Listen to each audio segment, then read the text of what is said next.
9. Amém. É importante que todos estejam com a Bíblia em mãos, seja ela impressa, seja pelo celular, para que possamos ler juntos. Eu vou ler na versão Nova Tradução na linguagem de hoje. A partir do versículo 1, quem achou, diga amém. Vamos ler até o versículo de número 7. Eu vou ler um versículo e te convido a ler o versículo seguinte, junto com toda a igreja. Amém? Eu leio um sozinho e leio contigo o seguinte. Então diz o texto: mas a aflição dos que estiverem sofrendo vai acabar.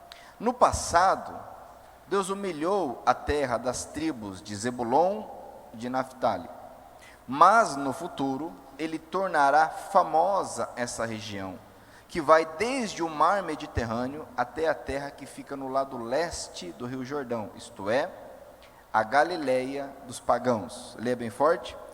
O povo que andava na escuridão viu uma forte luz, a luz brilhou sobre os que viviam nas trevas. Tu, ó Deus, aumentaste esse povo e lhe deste muita felicidade. Eles se alegram pelo que tens feito, como se alegram os que fazem as colheitas, ou como os que repartem as riquezas tomadas na guerra. Juntos, tu arrebentaste as suas correntes de escravos, quebraste o bastão com que eram castigados, acabaste com o inimigo que os dominava, assim como no passado acabaste com os medianitas. As botas barulhentas dos soldados e todas as suas roupas sujas de sangue serão completamente destruídas pelo fogo. Juntos, pois já nasceu uma criança, Deus nos mandou um menino que será o nosso rei. Ele será chamado de Conselheiro Maravilhoso, Deus Poderoso, Pai Eterno, Príncipe da Paz. Ele será descendente do rei Davi. O seu poder como rei crescerá, e haverá paz em todo o seu reino. As bases do seu governo serão a justiça e o direito, desde o começo e para sempre. No seu grande amor, o Senhor Todo-Poderoso fará com que tudo isso aconteça. Amém? Oremos mais uma vez. Pai querido e santo, toda a glória e honra nós damos a Ti.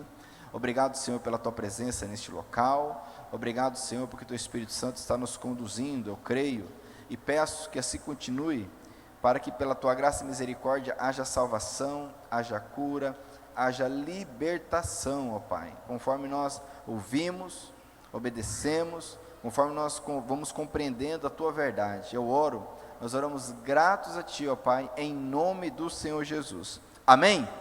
Pode se sentar por um momento. Glória a Deus. O profeta Isaías aqui, trazendo uma palavra de esperança, de consolo, uma palavra de revelação, para não apenas o povo de Deus, naquele contexto, o povo da aliança, Israel, mas para todas as nações. Ele fala aqui, no finalzinho do versículo, a Galileia dos pagãos, ou dos gentios, ou seja, uma região que era dominada por não judeus.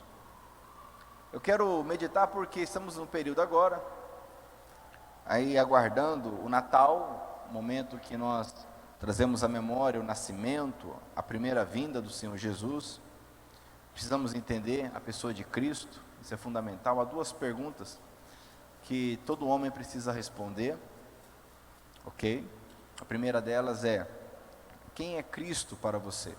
Jesus fez essa pergunta certa vez para os discípulos, perguntando: quem o pessoal fala que eu sou?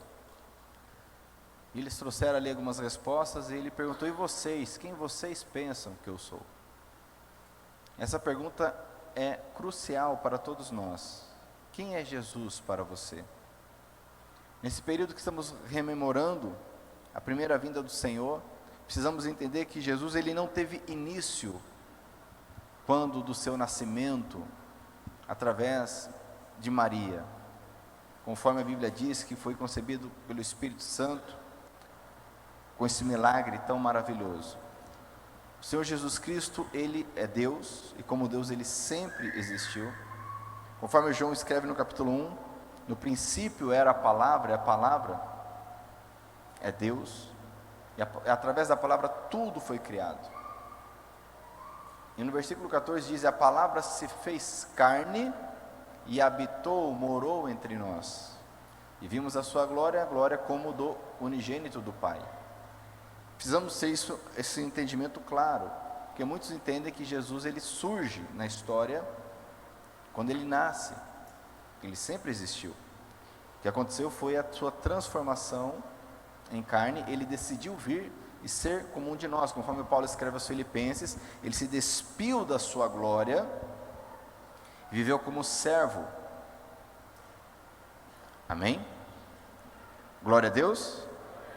E nesse período nós vemos aí as cidades com suas luzes de Natal. Se puder diminuir o retorno aqui para mim, eu acho que está dando um microfone, bem pouquinho de microfonia. Obrigado. Nesse período agora as luzes de Natal estão aí. E por que as luzes estão aí? Justamente para relembrarmos que Jesus é a luz do mundo. As luzes não estão ali simplesmente para a gente agora, a partir de segunda, o comércio ficar aberto até mais tarde, nós vamos lá gastar o dinheiro, ok? E muitos dinheiro que nem tem, não é verdade? Né? Desespero de gastar nesse consumismo louco, ok? Faça suas compras, mas com sabedoria e inteligência. Mas as luzes estão porque estamos anunciando que Jesus, a luz do mundo, veio. Amém? Você sabia disso? Levante a mão. Glória a Deus, é por isso que nós temos as luzes de Natal. Não existe outro motivo. As luzes de Natal não podem estar acesas para que Papai Noel encontre o caminho da sua casa. Oxalá ele nem encontre o caminho da sua casa.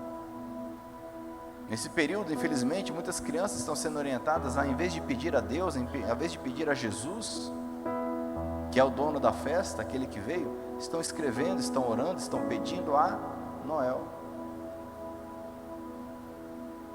Cuidado. Não permita que essa figura roube o que convém, o que pertence. Não roube a glória de Cristo Jesus. Amém? Você vai dar um presente de Natal, abençoar alguém, uma criança, um adulto que seja, abençoe ele com o seu presente. Mas nós trocamos presentes em alegria, em homenagem ao fato do maior presente ter sido dado à humanidade. Amém? Porque Deus amou o mundo de tal maneira que deu o seu Filho, para que todo aquele que nele crê não morra, mas tenha a vida eterna. Nessa semana nós já entregamos o presente de Natal do nosso filho, o mais velho. Chegou pelo correio. E aí nós tivemos um momento que nós chamamos ele, o abençoamos, falamos que ele é precioso, que ele é uma bênção. E nós, eu e a mamãe, estávamos dando um presente para ele, justamente porque ele é uma bênção para nós. Eu não vou deixar o Noel roubar a minha glória. Trabalhei o ano todo para ganhar um 13º, não é verdade? Aí eu vou dar um presente caro para o meu filho, para o outro levar a fama. É o momento que eu apresento ao meu filho, eu o abençoo e digo por que eu estou dando um presente para ele. Então cuidado, aproveite bem esse período. É um período excelente, fantástico para entendermos o propósito e também para evangelizarmos. É fato que, evidentemente, pelas notícias que nós temos aí dos estudiosos, Jesus não nasceu nessa data. Mas é uma data que se tornou aí conhecida para rememorarmos esse período. Então vamos fazer isso da forma correta, consciente. Mas uma característica justamente é o fato que, conforme Isaías escreve, veio a luz, e aqueles que estavam andando nas trevas viram a luz. E é interessante porque quando vamos a Gênesis capítulo 1, o que havia era justamente as trevas sobre a face do abismo. E a primeira coisa que Deus determina com a sua palavra é: haja luz. Porque as trevas nada são do que a ausência de luz. Alguns chegam a dizer que as trevas não existem, porque elas, na verdade, são a ausência da luz. surgindo a luz, as trevas somem. E quando Deus abre a sua boca, a luz emana do seu ser, porque Deus é luz, Jesus é a luz. E não apenas isso, ele diz que nós que cremos nele somos o sal e a luz do mundo. Porque sem luz não há vida. Sem luz nós ficamos doentes. Nós precisamos tomar sol. As plantas precisam de luz, os animais precisam de luz. Não sei se você já viu algumas imagens interessantes de crianças tomando sol através de mecanismos, né, de lâmpadas, em algumas regiões do mundo, onde fica sem luz natural por 6 meses, 5 meses. Né, lá no norte da Europa, ali na parte da Sibéria, não tem, fica uma noite de 6 meses. Isso faz mal.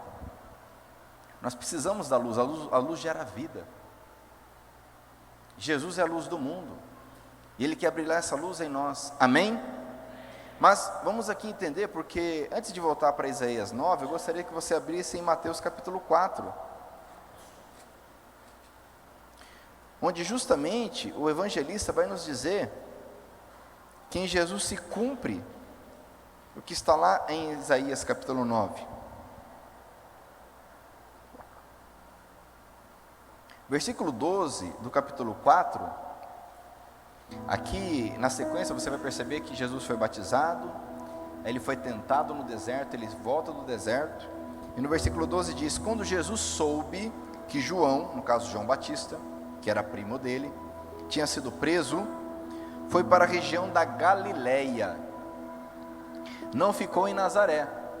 Jesus é conhecido como Jesus de Nazaré, ok? Mas ele foi morar na Galileia, versículo 13, não ficou em Nazaré, mas foi morar na cidade de Cafarnaum, na beira do lago da Galileia, nas regiões de Zebulon e Naftali. Isso aconteceu, olha só, para se cumprir o que o profeta Isaías tinha dito: terra de Zebulon e terra de Naftali, na direção do mar, do outro lado do rio Jordão, Galileia, onde moram os pagãos. O povo que vive na escuridão verá uma forte luz, e a luz brilhará sobre os que vivem na região escura da morte. Versículo 17. Daí em diante, Jesus começou a anunciar a sua mensagem. Ele dizia, lê comigo bem forte a mensagem de Jesus, vamos lá?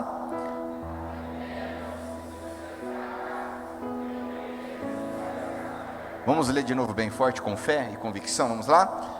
Arrependam-se dos seus pecados, porque o reino do céu está perto. Olha que mensagem, qual que era a mensagem de Jesus? Olha que interessante.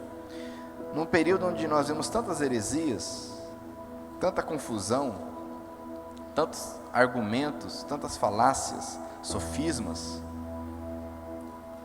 nós nos deparamos com a seguinte mensagem. Jesus anunciava: arrependam-se dos seus pecados, ponto. O reino de Deus está próximo. Há uma ordem, não é um convite, é uma ordem, porque Deus não tem sugestão, Deus tem ordem para nós, Deus tem mandamentos, Ele não tem sugestões. E o mandamento aqui é: arrependam-se dos seus pecados. A luz, ela é um desinfetante natural. A luz espanta muita coisa ruim. Jesus, como luz do mundo, ele diz: arrependa-se do seu pecado. É interessante que a mensagem dele, no início aqui do Evangelho, é esta, porque esta é a mensagem de toda a Bíblia: arrependa-se dos seus pecados. Se não nos arrependermos e deixarmos os pecados, nós não temos comunhão com o Pai. A Bíblia diz isso claramente. Paulo escreve lá aos Efésios dizendo que o pecado gera uma separação entre nós e Deus. E Jesus veio para quebrar essa barreira. E através do arrependimento do pecado e do abandono do pecado, nós então temos comunhão com o Pai através de Cristo Jesus. Mas é interessante Como começa o capítulo 9: mas a aflição dos que estiverem sofrendo vai acabar. O pecado, ele gera sofrimento, gera aflição. E é interessante porque ele diz: no passado, Deus humilhou a terra das tribos de Zebulon e de Naftali. O povo de Israel era composto, ou é composto, por 12 tribos, oriundas dos filhos de Jacó, que teve o nome mudado para Israel. Jacó, que era filho de Isaac, Isaac filho de Abraão, o pai da fé. Dessas 12 tribos, Zebulon e Naftali ficavam ao norte.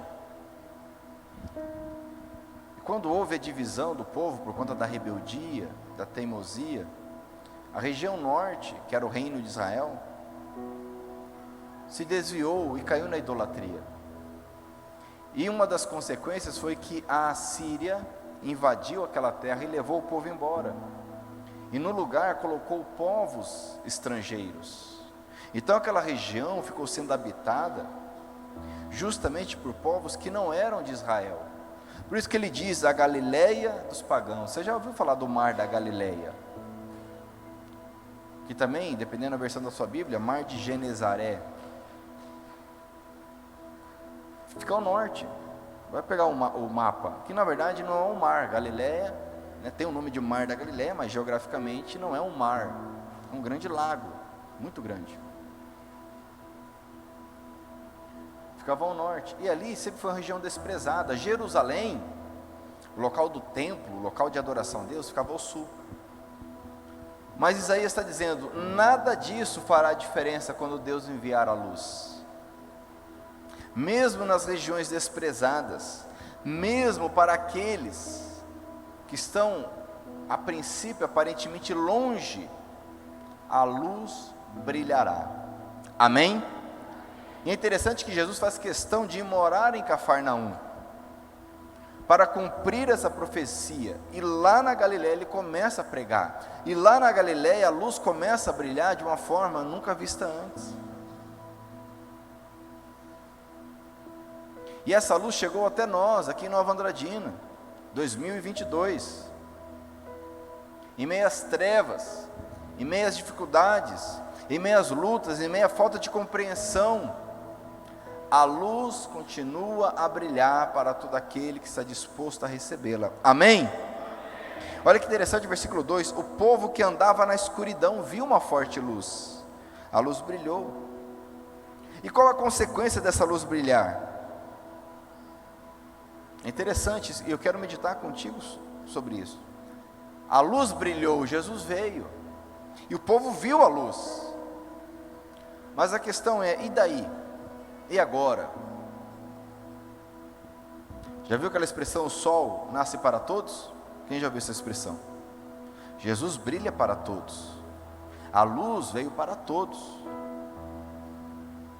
Mas qual é a nossa reação diante da luz? Porque a luz, ela traz saúde, vida. Diz o versículo 4 que quebra as correntes da escravidão, quebra o bastão que castiga, acaba com o inimigo que domina. Fala que acabará com as botas barulhentas dos soldados e todas as suas roupas sujas de sangue, ou seja, violência, guerra. Mas por que não vemos isso de forma plena? Abra comigo a sua Bíblia em João, capítulo de número 3. Evangelho segundo João, capítulo 3.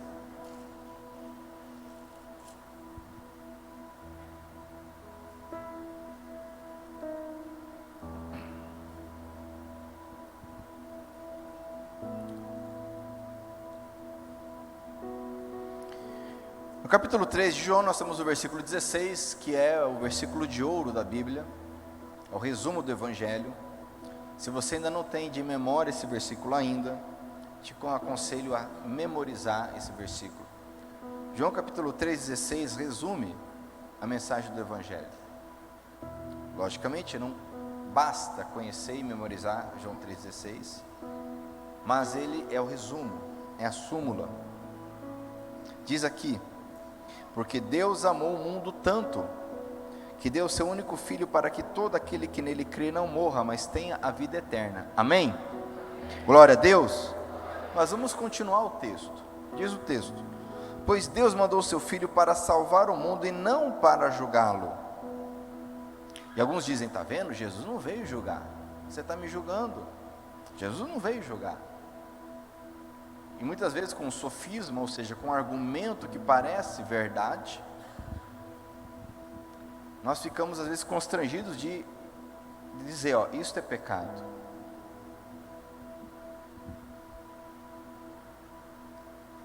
A Bíblia diz que nós não devemos julgar de forma preconceituosa, precipitada, mas que devemos sim julgar.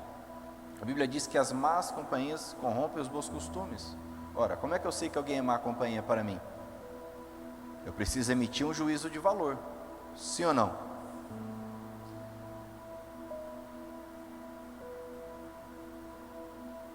Entre outras passagens, mas eu quero focar no seguinte: de fato diz, pois Deus mandou seu Filho para salvar o mundo e não para julgá-lo. Por quê?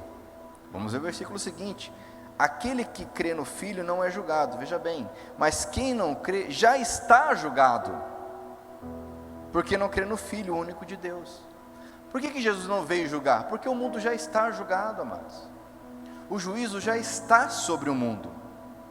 O que muda essa história é crer ou não em Cristo. Se eu creio em Cristo, eu não serei julgado, porque o mundo já está julgado.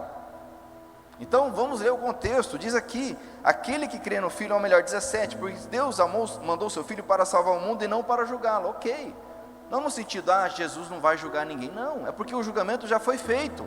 Porque diz no 18, aquele que crê no Filho não é julgado, mas quem não crê já está julgado, porque não crê no Filho único de Deus. O julgamento, ele já está sobre nós. Agora, quando eu me encontro embaixo de Cristo, conforme Paulo escreve aos Colossenses, escondido em Cristo Jesus, ou conforme está no Salmo 91, debaixo da sombra do Altíssimo, aí o julgamento recai sobre Jesus e não sobre mim.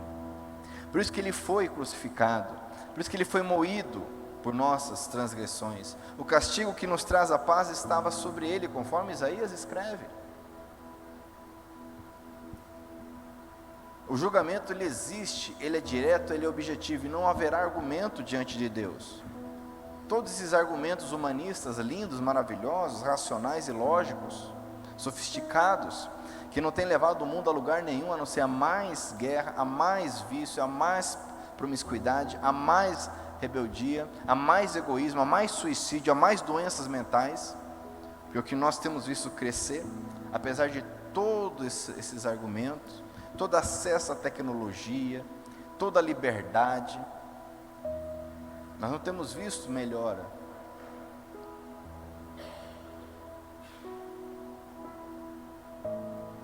Mas continuando, diz aqui, versículo 19, e é assim que o julgamento é feito. 2 pontos. Deus mandou a luz ao mundo, amém?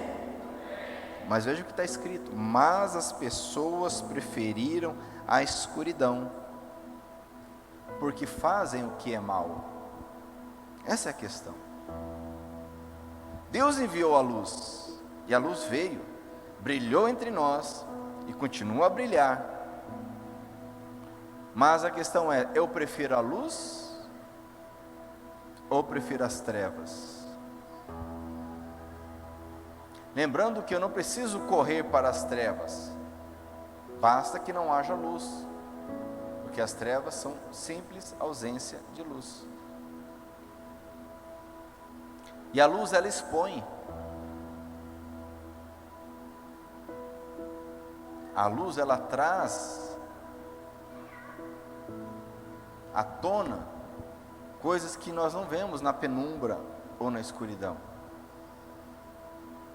Quando nós nos expomos à luz de Cristo, nós deixamos aparecer nossas falhas, nossos pecados, nossas rachaduras, para que Ele gere a sua vida em nós. Já aconteceu de você acordar de madrugada, você acende a luz da cozinha, a baratinha sai correndo? Já aconteceu? Levanta a mão quem já aconteceu isso aí.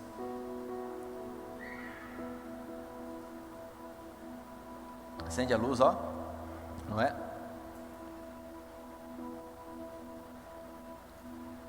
Quando Jesus brilha a luz e nós permitimos que ela entre, as baratas vão começar a correr. Os ratos vão correr. A sujeira vai aparecer. Para que haja cura, para que haja limpeza, para que haja vida, para que haja transformação. Da mesma forma que Deus disse lá em Gênesis, haja luz, e houve luz. E aí Ele continua trazendo vida, gerando vida.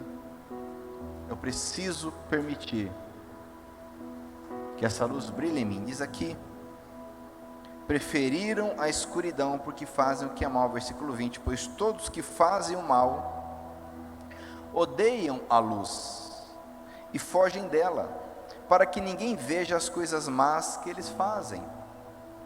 Mas os que vivem de acordo com a verdade procuram a luz. Olha que interessante o versículo 21.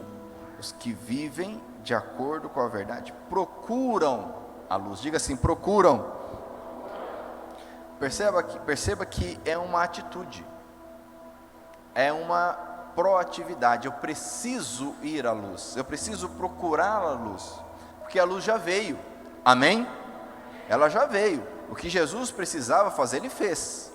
Agora cabe a mim ir, cabe a mim buscar, cabe a mim me esforçar, cabe a mim abrir o meu coração.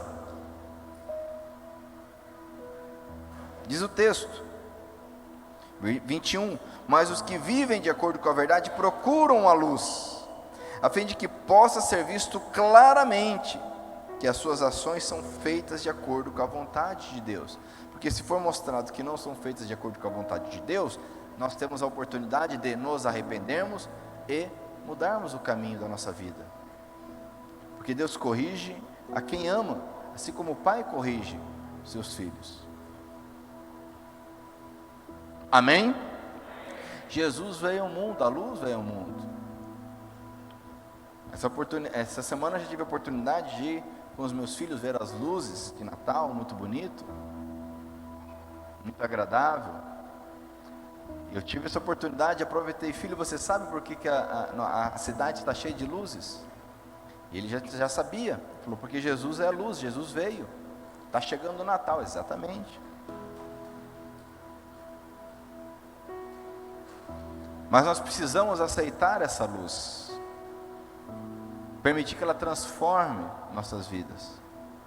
E quando nós vemos aqui dizendo, mas as pessoas preferem a escuridão porque fazem o que é mal, e aqui eu quero refletir contigo e fazer essa pergunta: o que é mal? O senso comum vai dizer que mal é matar, roubar, mentir. E realmente tudo isso é mal. Mas esse é um parâmetro muito baixo. Esse é um parâmetro que a própria criminalidade respeita. A própria criminalidade tem um código de ética e conduta que certas coisas não podem ser feitas. Esse parâmetro é muito baixo. Nosso parâmetro é Cristo Jesus. Amém? Nós aprendemos no currículo hombridade que hombridade e semelhança a Cristo são sinônimos. Paulo escreve dizendo que nós precisamos buscar a estatura de varão perfeito como Cristo Jesus. Ele é o nosso parâmetro. O que é mal? O que é ser mal? Porque diz aqui o versículo 19, é assim que o julgamento é feito. Deus mandou a luz ao mundo, mas as pessoas preferiram a escuridão, porque fazem o que é mal. É interessante, porque certa vez alguém procurou Jesus, não para adorá-lo, não para servi-lo, não para segui-lo, mas para que Jesus resolvesse uma questão entre ele e o irmão dele, a questão de herança. E nós sabemos que herança normalmente gera essas divisões, né? E a pessoa chega: mestre, tu és sábio, tu és bom. Aquele somebody love, né? As pessoas acham que Jesus é besta. Tu és bom. Aí Jesus já cortou no talo, né? Falou: olha, só tem um que é bom, que é Deus. Então das duas uma, se você está me chamando de bom, Ou você reconhece que eu sou Deus, ou você está, né, de conversinha. Só há um que é bom, que é Deus, e Deus é o nosso parâmetro de bondade. Quando nós percebemos lá em Mateus 5, Jesus revisitando os mandamentos, nós percebemos que ele aumenta o parâmetro. Ele diz, por exemplo, está escrito, você não pode matar. Mas eu digo a você, se você odeia no seu coração alguém, você já está matando, você já pecou. Ele diz, está escrito, você não pode adulterar, não pode ter a mulher do seu próximo, ou o marido da sua próxima. Mas eu digo mais, se você olha e deseja a mulher do outro, você já adulterou. O parâmetro é alto. Mas nós preferimos fugir da luz para fazer o que é mal, de forma que não sejamos expostos. Perguntaram a Jesus, eu preciso pagar imposto? Questão atual, né? Como se Jesus fosse contador, né? E aí, eu preciso pagar imposto ou não, Jesus? Falou, olha, dá uma moeda aqui, vamos resolver essa questão. O que tem nessa moeda aqui? César. Falei, então você vai dar para César o que é de César e você vai dar a Deus o que é de Deus. Ok? Tem que pagar imposto? Tem. Mas eu não pago, porque é injusto, é isso, é aquilo outro. Ora, meu irmão, se você não está disposto a sofrer injustiça por obediência a Cristo, não está pronto para ser cristão. Porque se o nosso Senhor e Mestre sofreu injustiça, será que nós somos melhor do que Ele? Para falar, não, eu não vou sofrer injustiça? Entenda isso. Nesse mundo nós sofremos injustiças, porque esse mundo é imperfeito, o mundo é injusto. Mas não tem problema, Jesus venceu o mundo, amém? Amém? O que é mal? O mal é não fazer o que Deus determina, isso é mal. Talvez no meu parâmetro, no parâmetro da minha família, no parâmetro da sociedade, quem sabe se eu fizer uma enquete, vão dizer, não, isso não é mal, não interessa. Se é o que é contrário à palavra do Senhor, é mal, e ponto final. Mas as pessoas preferem correr da luz. Não é correr para as trevas, é correr da luz, porque se a luz fica para trás, as trevas surgem. Então nesses dias, amados, precisamos reforçar em nosso coração o desejo de correr para Cristo, de procurar a luz, cada vez mais próximo da luz. Amém? Volta e meia eu dou esse exemplo, no quarto, no meu quarto, tem uns 3 anos que eu moro nessa casa que estamos agora, que nós compramos, e demorou um tempo, nós trocamos a luz do quarto, colocamos um pouco mais forte, e aí nós percebemos que tinha uma rachadura, pequenininha, e achei interessante porque é bem em cima assim da cama, e nós nunca tínhamos percebido, por conta da luz, era uma luz mais amena, colocamos a luz um pouquinho mais forte, apareceu. E assim é quando Jesus brilha, quanto mais próximo da luz eu estiver, mais as rachaduras vão aparecer. Por isso que o salmista ora dizendo, Senhor, vê se há em mim algum caminho mau, porque existem caminhos maus que nós nem sabemos, porque nós temos pontos cegos, todos nós temos pontos cegos, nós não percebemos que estamos errando, mas quando eu me aproximo de Cristo, o Espírito Santo me mostra, para a cura, para a restauração, para a libertação, amém? Jesus é a luz do mundo, amados, aquela luz do meio-dia, sol do meio-dia. Vamos voltar lá para Isaías capítulo 9, não fuja da luz, a tendência do nosso ser é fugir da luz, fugir do confronto, fugir da verdade, para fazermos o que nós queremos, o que nós quisermos.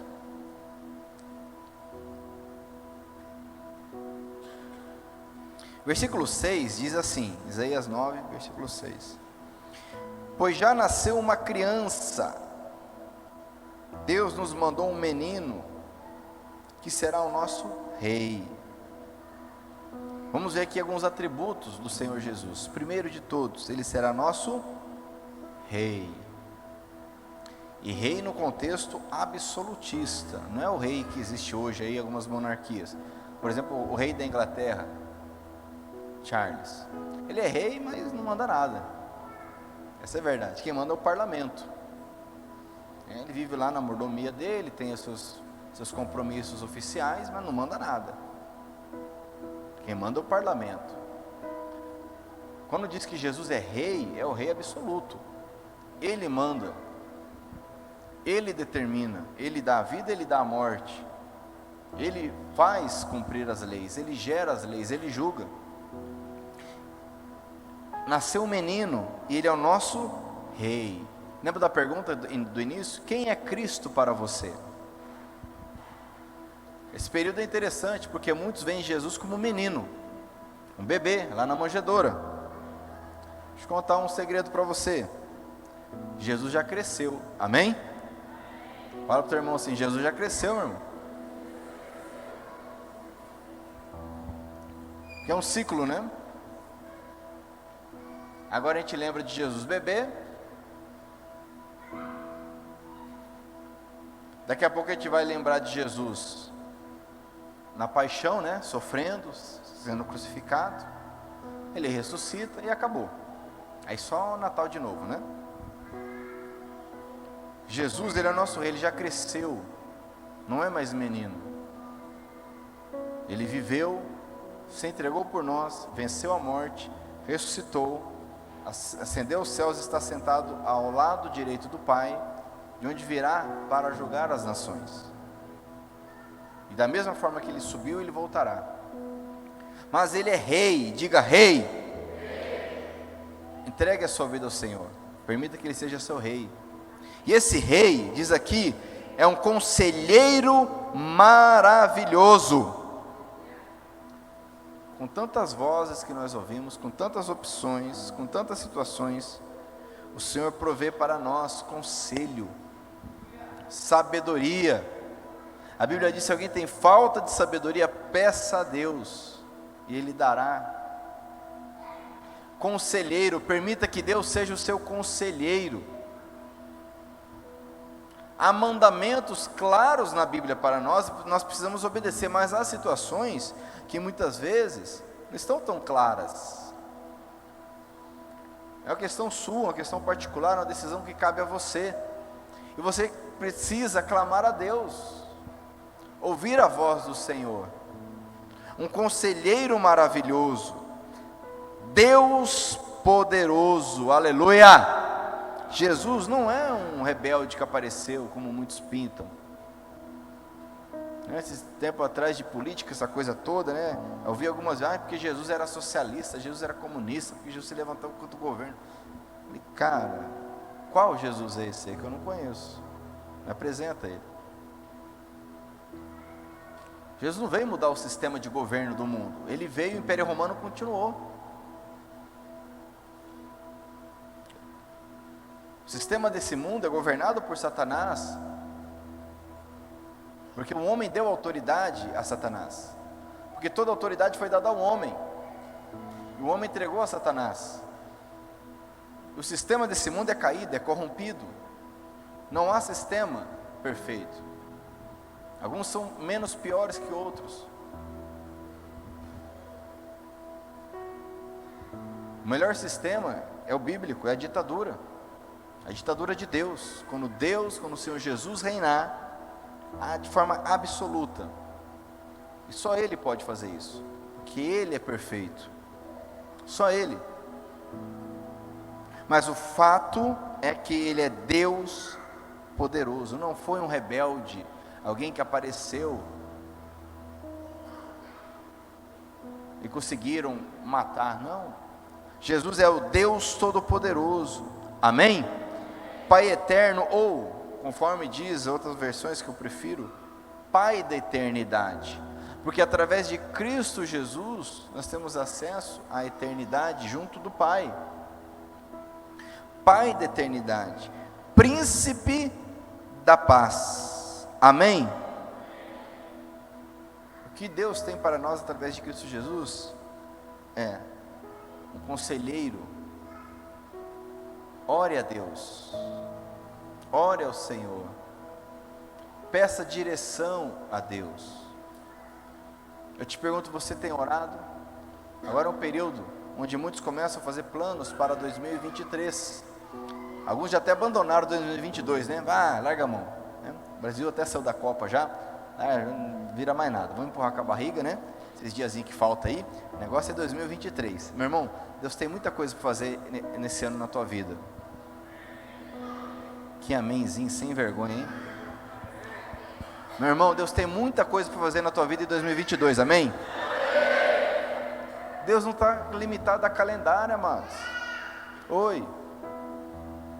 Deus não está limitado a calendários. Não limite a tua vida a calendários. Tem gente que já abandonou 2022, está na expectativa de 2023. E vou te falar, essa expectativa acaba de fevereiro para março, já acaba. E a pessoa já começa a pensar no próximo ano. Porque faz aquele voto, né? Eu vou fazer exercício.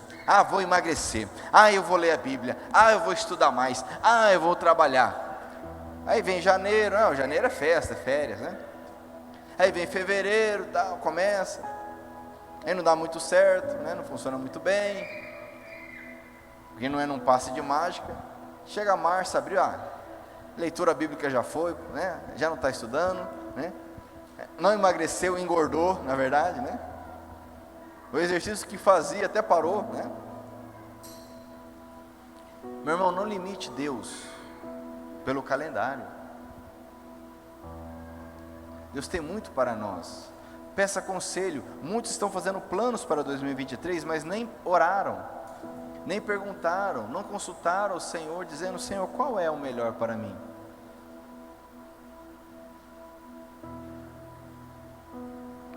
Aí depois der errado, aí Deus tem que resolver. Conselheiro maravilhoso, diga assim comigo: conselheiro maravilhoso. Deus poderoso. Amados, há tantas pessoas, contexto Brasil, que é o nosso contexto, há tantas pessoas que estão desesperadas, angustiadas, desanimadas. Mas nós temos um Deus poderoso. Creia que o teu Deus é um Deus poderoso. Não é um deusinho, não é mais um Deus, não é apenas Deus. A luz veio ao mundo e Ele é Deus, e não apenas Deus, Ele é Deus poderoso. Creia que Ele te sustenta e te guarda. Creia que Ele abre portas que ninguém pode abrir. Ele fecha portas que ninguém pode fechar. Confie no Senhor de todo o coração. Confie no Senhor com toda a sua mente. Amém? Ele é Deus poderoso. Muitos estão sofrendo porque não tem um Deus poderoso. Não creem em um Deus poderoso, Deus de milagres, Deus que sustenta, Deus que muda a história, Deus que não está limitado a governos, políticas, calendários, Deus que não está limitado às circunstâncias deste mundo. Quem é Jesus para você? E se é algo que nós precisamos nesses dias é paz. E não é paz, a ausência de guerra, amados, porque isso nunca vai acabar. Enquanto o mundo existir, existirá guerra, violência. Por isso que Jesus precisa vir. Ele é príncipe da paz, porque Ele nos dá a paz que excede todo entendimento. Ele nos dá a paz que o mundo não compreende. A paz que Cristo dá, ela se manifesta e ela transforma em meio à tribulação. Então, com toda essa turbulência que está ao seu redor, o príncipe da paz quer colocar em ti a paz verdadeira, de tal forma que as pessoas vão perceber que você tem paz. As circunstâncias não vão mudar, porque as circunstâncias estão fora do teu controle, mas a paz estará dentro de você. Amém? Achar que as circunstâncias vão mudar de tal forma que vai ter paz, não vai acontecer. Essa perfeição nunca vai acontecer, mas a perfeição de Deus pode, dentro de você, gerar a paz. Ele é o príncipe da paz, seja com saúde, seja com enfermidade, seja com emprego, seja sem emprego, seja com os planos dando certo, seja com os planos dando errado. A paz que o Senhor nos dá, ela transforma, ela gera vida, ela gera tranquilidade, ela tira a ansiedade, tira a tristeza, tira o medo, tira a depressão.